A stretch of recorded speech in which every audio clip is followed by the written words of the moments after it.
திமுக பிரமுகரான திருப்பதி தற்போது ஊராட்சி மன்ற துணைத் தலைவராகவும் பதவி வகித்து வந்திருக்கிறார். இவருக்கு வசந்தி என்ற மனைவி இருந்துள்ளார். இந்த தம்பதியின் மகனும் மகளும் வெளியூரில் தங்கி படித்து வருவதால் வீட்டில் திருப்பதியும் வசந்தியும் மட்டும் தனிமையில் வசித்து வந்திருக்கிறார்கள். இந்த நிலையில்தான் சம்பவத்தன்று வழக்கம் போல காலையில் திருப்பதியின் உறவினர்கள் அவரை தேடி வீட்டிற்கு வந்திருக்கிறார்கள். அப்போது அவர்கள் பார்த்த காட்சிதான் இவை அத்தனையும். கணவன் மனைவி இருவரும் இரத்த வெள்ளத்தில் கந்தல் கோலமாக கிடந்திருக்கிறார்கள். உடனே காவல் நிலையத்திற்கு தகவல் தெரிவிக்க விரைந்து வந்த போலீசார் சோதனை செய்து பார்த்தபோது வசந்தி உயிரிழந்து விட்டது தெரிய வந்திருக்கிறது. ஆனால் திருப்பதிக்கு இன்னும் உயிர் இருப்பதை உணர்ந்து அவரை மீட்டு மருத்துவமனைக்கு அனுப்பி வைத்திருக்கிறார்கள். அவசர சிகிச்சை பிரிவில் அவர் அனுமதிக்கப்பட்டிருக்கிறார்.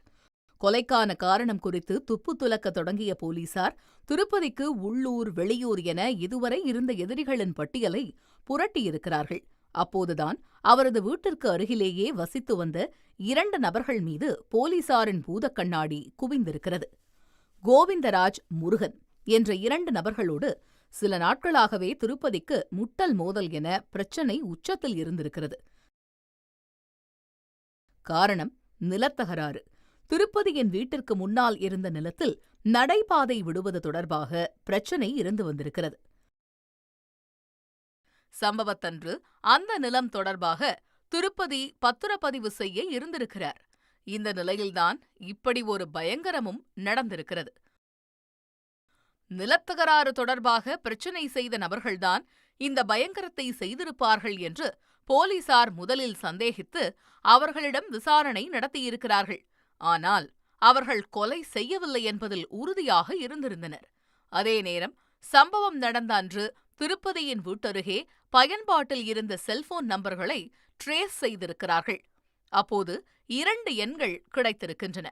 உடனே அது யாருக்கு சொந்தமானது என்று விசாரணை நடத்தியதில் கொல்லப்பட்ட வசந்தியின் அக்கா சாந்தியின் மகன்களுடையது என்று தெரிய வந்திருக்கிறது. போலீசார் சாந்தியின் மகன்களான கவின், ரேணுகுமார் ஆகிய இருவரையும் ஹோசூரில் மடக்கி பிடித்து விசாரித்திருக்கிறார்கள். அதில்தான் அனைத்து உண்மைகளும் வெளிவந்திருக்கின்றன. வசந்தியின் குடும்பத்துக்கு சொந்தமான 5 ஏக்கர் பூர்வீக நிலம் உள்ளது.